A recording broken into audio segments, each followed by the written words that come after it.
কবুল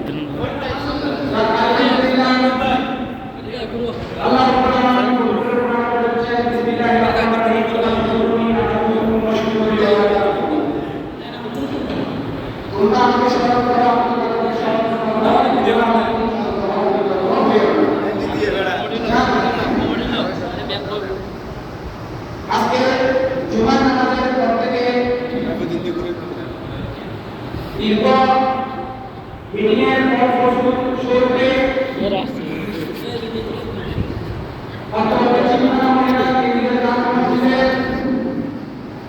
পূর্ণাঙ্গ কমিটি গঠন করা হয়েছে।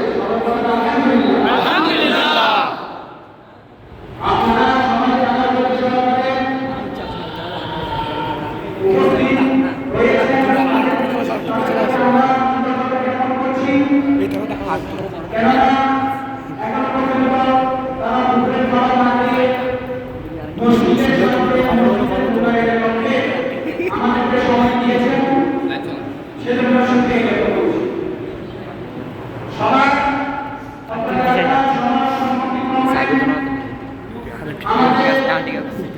মসজিদের সভাপতি হিসেবে নির্বাচিত হয়েছেন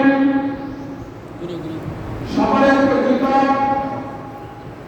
জনাব হাজী মোহাম্মদ ইসমাইল। জনাব হাজী মোহাম্মদ ইসমাইল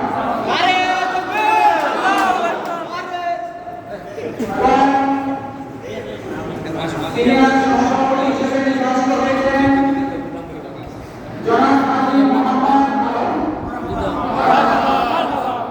এবং সিনিয়র সহসভাপতি হিসেবে নির্বাচিত হয়েছেন জনাব সম্মানিত মোহাম্মদ ফরিদ সাহেব। মারহাবা। সম্মানিত মোহাম্মদ ফরিদ সাহেব।